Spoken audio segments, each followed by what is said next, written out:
Bonjour frères et sœurs, soyez bénis dans le nom du Seigneur. Merci Éternel pour cette nouvelle journée que tu nous offres. Merci pour la vie que tu nous donnes. Merci pour tous ceux qui me suivent, pour tous ceux qui m'encouragent. Frères et sœurs, persévérons dans ce chemin, parce que les temps sont difficiles. Le Seigneur revient bientôt. Nous sommes à la fin des temps. Jésus-Christ va revenir pour nous chercher. Tenons bon.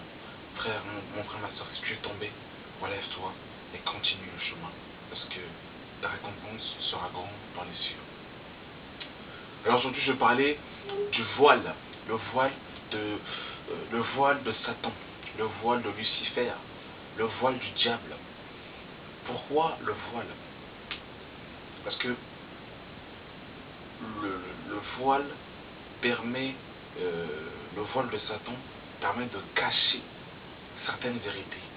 Le voile de Satan lui permet de dissimuler certaines vérités, d'empêcher aux chrétiens de vivre pleinement la victoire en Christ, la victoire de la croix.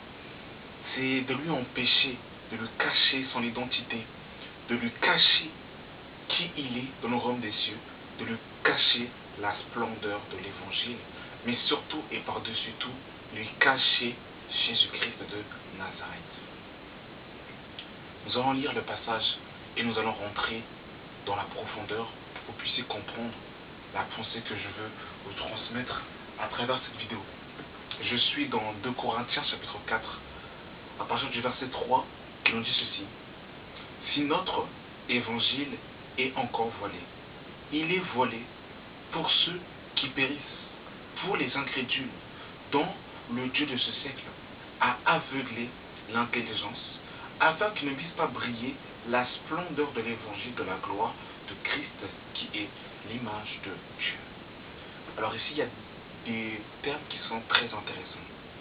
L'apôtre Paul nous dit que si notre évangile est encore voilé, il est voilé pour les incrédules, dont le Dieu de ce siècle, avec un D minuscule, il est question de Satan, dont le Dieu de ce siècle a aveuglé l'intelligence, voyez-vous, afin qu'il ne puisse pas briller la splendeur de l'évangile de Christ, voyez-vous.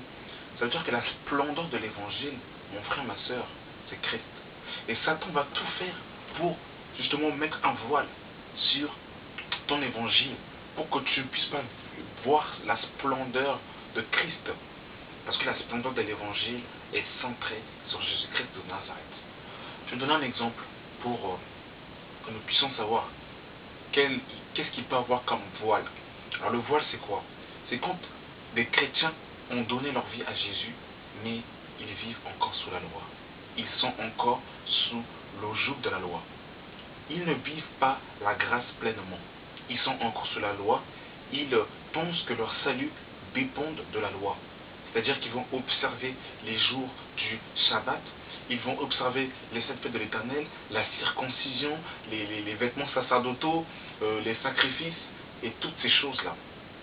Beaucoup de chrétiens ont donné leur vie à Jésus, mais vivent encore sous la loi. Donc voyez-vous, c'est terrible. Il y a d'autres chrétiens encore qui ont donné leur vie en Jésus-Christ, mais qui sont dans la religion.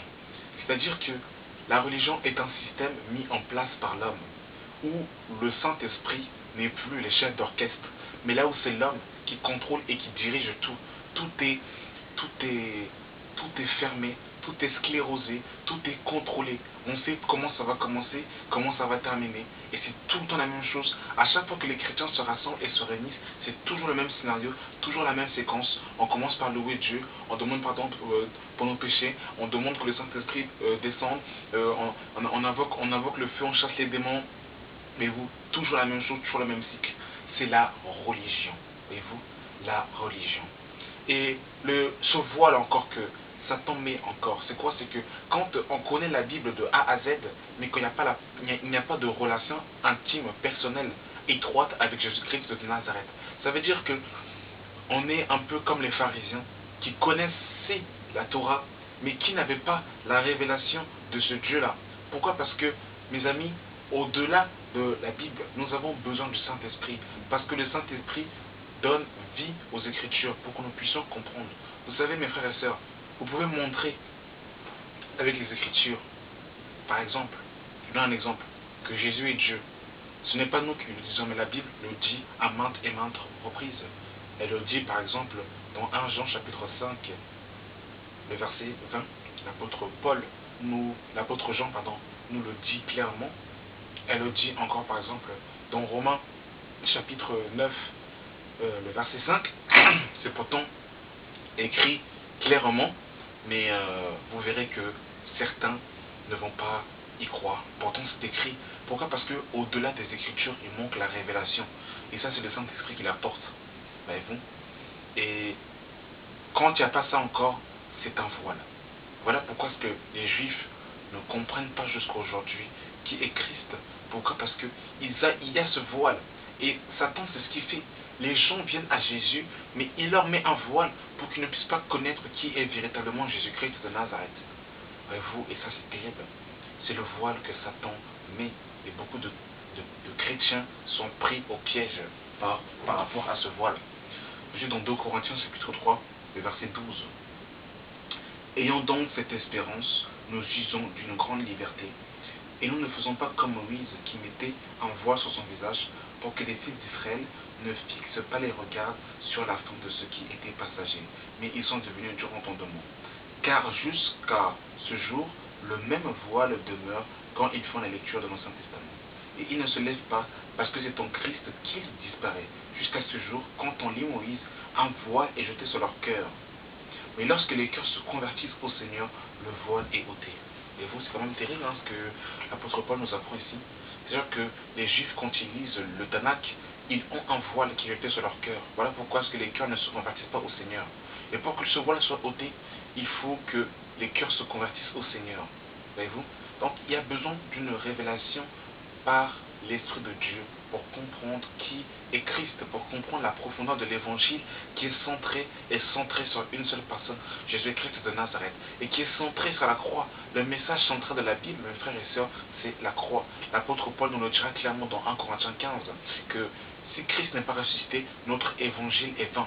La prédication de la croix est une folie pour ceux qui périssent, mais pour nous qui sommes sauvés, elle est une puissance, comme l'apôtre Paul dira dans 1 Corinthiens 18.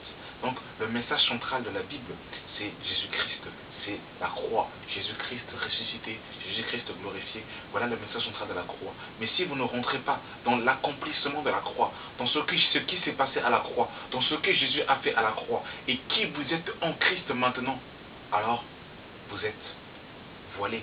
Votre évangile est voilé. Voyez-vous? Et c'est ça que Satan fait pour empêcher les chrétiens de vivre pleinement leur vie chrétienne et de connaître qui sont dans le royaume de Dieu et de savoir quel est leur droit en Christ. Et vous devez connaître, mes frères et sœurs, quelle est votre identité en Jésus-Christ de Nazareth et qu'est-ce qui s'est passé à la croix. Donc voilà. Merci pour cette vidéo. Que le nom de Jésus-Christ soit béni. Amen.